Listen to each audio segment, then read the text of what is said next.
Hi, this is Scott Garibay, and today we're going to talk about Andrew Yang. And we're going to talk about the 1917 film, and we're specifically going to talk about Andrew Yang, how this film perfectly illustrates what Andrew Yang has been doing for the entirety of the 2020 primary race, which is running sideways to win. All right, let's get into this. All right, so I recently saw the film 1917. It's a powerful, powerful film. I really feel that everybody in Yang Gang should go see this film. And the reason why is there are powerful, powerful lessons for Yang Gang within this film. There's specifically a very powerful lesson for within this film to Yang Gang, and actually, yes, specifically to Yang Gang. Because there's one specific scene in this film that illustrates with more clarity than I've seen any piece of art illustrate exactly what Andrew Yang has been doing from day one since he started in 2017, running to be president of America, running to defeat Donald Trump, running to save America from the calamitousness of a second term of Donald Trump, running to save America from 4 more years of what we've been enduring, running to save America from a further plummet into climate crisis, running to save America from what has brought us to this impeachment cliff, running to save America from the chaos that we see now, right? Which is a really strange, low burn, subtle chaos. It's strange. There's a strangeness in what we're looking at right now. And 1917 has this one scene, and I'm going to explain it to you, that more perfectly illustrates what Andrew Yang has been doing since 2017 up until this day, better than I've seen any piece of art illustrate Andrew Yang. And so before we go a step further, let me say right now, spoiler warning, there are spoilers for the movie 1917 in this content. Why are we going to take a look at in detail at a piece of art that illustrates Andrew Yang? Well, it's necessary, and the reason why is Andrew Yang isn't like anybody who's come before. Right? He really is. He's once in 10 generation leader. He's incredibly unique. There's really nothing like him, and it's hard to understand him. He is non-intuitive. He's completely non-intuitive, and I'm thoroughly convinced that intellectual refraction allows us to see the complex through art, and art lets us see something in a way that is simple at first and then illuminates the complex. And that's exactly what 1917 does with this powerful, powerful scene that is, it's like the penultimate scene of the film. It's the second to the last scene of the film. It's really, really critical scene. It's a powerful scene, and it more clearly illustrates exactly what Andrew Yang's been doing from the beginning and what he's doing right now, right? And when you see the movie, your eyes will be opened and you'll be like, that's exactly what Andrew Yang is doing. That's every battle he's fighting. It's what he's been doing from the beginning, right? And I think when we see it more clearly, it helps us, one, to be refreshed. And I think right now we're in these dark days. He missed the last debate. We're waiting to see if he can make that next debate, return to prominence, return to where he belongs, at the podium where he belongs, right next to all those other candidates that the media is telling us are real candidates and deserve to be on that debate stage. And the reality is, I think everybody in Yang Gang understands that Andrew Yang deserves to be on that debate stage. And right now we're in that Mordor period where we're trudging through this dark territory where the DNC and the traditional media and the Democrat voter base has told us your candidate is on the outskirts, right? Is in the dark land and is unseen, right? And it's frustrating, right? So I think we need to be refreshed. And I think this can help us be refreshed to understand our character, to understand our candidate better, right? And to never forget who and exactly what he is, what Andrew Yang is. So let's get into this. All right. The movie 1917 is a fictional film. That is based on a nonfiction event, which is World War I. Okay, it's the story of two British soldiers who are carrying in World War I, who are carrying a message 9 miles in a single day to from one British general to another British general, telling the second British general, stop the attack of 1,600 British soldiers on the Germans. You think it's going to be a rout of the Germans? It's going to be a rout of your British soldiers. 1,600 British soldiers will die if you continue to take action. If you push this assault, if you push this attack, these British soldiers will die. Right? That's what the message says, right? The message is given to 2 British soldiers, Blake and Schofield. Blake dies halfway through the film, and Schofield carries through to the end, right? He goes through no man's land, this horrible trench area. He goes through fighting Germans hand to hand. He goes through sniper nests. He goes through an enemy city in the middle of the night. He goes through rivers filled with corpses. He fights tooth and nail to get this message delivered. At the end of the film, he actually reaches the British front where the second general is, where his message is to be delivered, right? And at this point, he is bedraggled. He's been up for 24 hours, just running, and he's tired, and but he has the message and he needs to deliver it. He finally reaches the front, and he goes to see the general to call and to give the order to call off the attack, right? As soon as he reaches the British front, he sees lieutenants and sergeants, and he says, hey, I'm here to deliver a message to the general, to tell him to call off this attack. And not a single one of the lieutenants or the sergeants, they don't listen. They simply just do not listen. They're like, you're too late, we're moving forward, we have everything we need, your message doesn't mean anything. No one will listen, right? And they're saying, hey, we know what we need to do to win. And no one will listen to Schofield. Schofield has intelligence that is from a higher order, right? It's from aerial intelligence. It's better intelligence. It understands better, right? All right. So Schofield pushes forward. He literally gets to the trenches right ahead of where the Germans are arrayed, right? He gets to and the Germans are arrayed in front of this trench, right? And he gets to the point where he simply cannot go through this British trench anymore, because there's so many British soldiers going through, and they all have these activities. They're loading, they're getting extra ammunition, they're getting, they're moving troops into position. There's just too much activity, right? So he can't move forward, right? And so what he does is he can't find a way to the general. He has to get this message to the general, because the lieutenants and the sergeants won't carry it for him. They won't listen to him. And he's been ordered. He's been given an order. He's like, give this order to the general. Make sure the general understands this, right?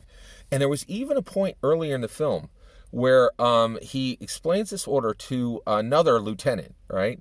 And the lieutenant says, when you give this order, you make sure that there's witnesses, right? And he says, well, why would I need witnesses? Just the general needs to see. He says, no, some men just want the fight. You need to make sure there's a witness, right? This other lieutenant knew that giving this message was going to be incredibly hard, right? Every step of the way, it was going to be hard, right? Just really, really challenging, right? And so at this point, finally, Schofield gets to the trench. He realizes he can't go any further through the British trench, and he's got to get to the general. So he literally jumps out of the trench, and he begins to run sideways across, perpendicular to the Germans, to where the Germans are aligned, right? So he's up on top of the trench. The British are in the trench below him. The Germans are perpendicular to him, and there's no one there along this front. And he's just running pell-mell sideways. He's running sideways to win. And the way he's going to win is he's going to tell the general, stop the attack, preserve our soldiers so we can use them later, smarter, better, right? At a different point, all right, in a different way. Right, so he's running sideways. At this point, the initial round of the attack is actually called, and they start sending the first wave of the soldiers, right? And dozens of these soldiers start coming up from the trench and surging forward toward the Germans. So now you see Schofield running sideways to win, and you see every British soldier running forward to lose, to be slaughtered, right?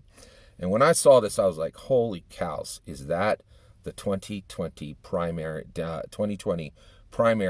Democrat primary, highlighted in every single way? Is Andrew Yang running sideways to win, the only one who actually has real intelligence, right? Has information that is of use. He's looked at the future and he sees this wave of automation coming in, right? What does Joe Biden know about automation, right? He's talking about coal miners learning how to code. You think that guy knows about automation? You think he knows what the cloud is? You think he even sends his own emails? Come on, right? Pay attention, right? And you think he has intelligence that's going to take us into the future?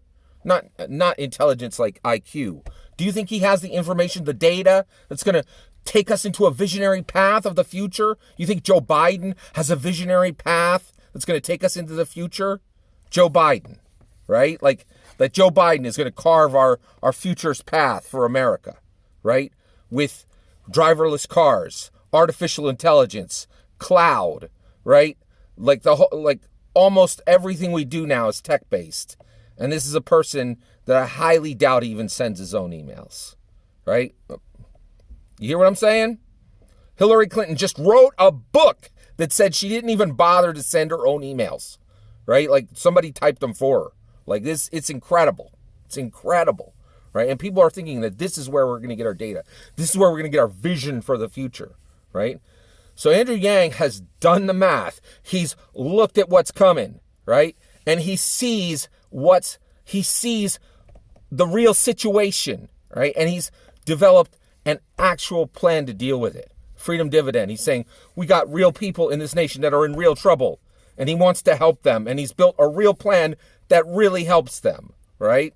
It's a refreshing of a very old plan, a modern approach. It uses the old mixed in with the new, right? It's really cool and innovative and fresh, right? And he is running sideways. And it makes no sense when you look at it, right? You're like, hey, the Germans are there. You should be heading forward if you want to win. But no, today, if you want to win, you better head sideways, right? You better run sideways if you want to win today, right? But every Democrat candidate, every single one is going straight forward toward Donald Trump, right? Running straight forward, bayonet, 100%, 100, straight ahead out in front, right? Heading straight toward the Germans, right? Just the most standard, typical attack approach based on the oldest, most, stunted, ridiculous, crusty old information possible, right? And just running pell-mell into loss. And that's what we're looking at right now. 6 candidates that don't have a prayer's chance of defeating Trump, don't have any idea of what the future holds, no true plans, nothing innovative, nothing new, nothing useful, right? And one person who has the brains to run sideways and say, we need a different approach. There's only one way we get out of this. We cannot do the obvious. You don't build a future in this country doing the obvious. You've got to run sideways to win. If you run straight forward, it's set up so that we lose, right? And I'll tell you right now, what is a single innovative change that Joe Biden has packed up and ready? Anything? Nothing, right? Nothing. Can anybody think of anything? It's literally rewarmed Obama ideas. Like, come on. Which were useful 4 years ago, but this is 2020, and in a single year, the world turns upside down, right? Like, it's incredible, right? And so it's just really, really, it's incredible. And when you look at this situation, in the movie, as Schofield is running, was running sideways, it was just so incredibly frustrating because the leadership would not listen. The leadership and the grunts didn't understand why Schofield was running sideways. They couldn't understand why he was running sideways, And what's interesting is there were even times in the film where Schofield is struck by these soldiers who are moving forward toward the Germans, and he actually looks like he's running. There are times where he's struck so hard by soldiers who are running forward toward the Germans that he actually is knocked forward, and it looks like he's moving forward because their momentum is pulling him toward the Germans and forward. And you could see that. Like, there are times where Yang looks like a normal politician because the collateral momentum of the politicians around him just pushes him forward. It's crazy, right? But Yang is turning, Yang is running sideways. He truly is. His solution is non-intuitive. It's brilliant. And it's only now possible. Like, freedom dividend is only now possible because our nation is so incredibly wealthy, not only because of the wealth we got from freedom and from oil, but now from data and tech as well, right? And from having been the only country on the planet that's been to the moon, right? It's truly incredible. We're the only star-faring nation on the earth, right? Yeah, like, we're the only nation on the planet that has gone to an extraterrestrial body. It's important, really something. And so it's really, and it's just incredible to see in the film. Schofield finally reaches the general, and he has to beg the general to read the orders, right? And the general refuses to read the orders. Only when his counsel, another officer who's there, tells him to read the orders does he actually read them. And when he reads them, he actually calls off the attack, and he hates Schofield for it. He hates that he can't use his obvious, normal, intuitive actions. He hates that he has to do something non-intuitive and brilliant rather than the obvious non-brilliant thing he does every day that he loves to do, which is attack straightforward, right? And and the reality is this movie, 1917, has an end where the non-intuitive solution wins, where Schofield is able to get people to listen to the non-intuitive solution, right? And I'll tell you right now, I am praying that people can see that Andrew Yang is carrying the non-intuitive solution, that he is running sideways to win, and every other candidate, Biden, Warren, Sanders, Buttigieg, Steyer, Klobuchar, they are running straight ahead toward loss. I am advocating for people to see that Andrew Yang has special data, right? Done from an actual look at the future, done from a tech perspective, from a 2 Ivy League intelligence perspective, done from the perspective of someone who has mastered both the corporate world and the benevolent world, right? Done from an actual technology's perspective, right? Which is needed today because this is a technologist's world, right? And I'm advocating for people to see that Andrew Yang is running sideways to win, and everybody else is running forward to lose. And I am voting for Andrew Yang, right? In my primary in Pennsylvania for Andrew Yang to win. And I'm asking everyone out there to vote for Andrew Yang to win. Do not vote for somebody who's running straight forward to loss. Vote for Andrew Yang, who is running sideways to win. I'm asking for you, everybody, and I really, really, really hope the DNC sees this, that the media can see this, and that the Democrat voter base can see this. All that's my opinion. I'd love to hear your opinion. What do you think of what I've said today?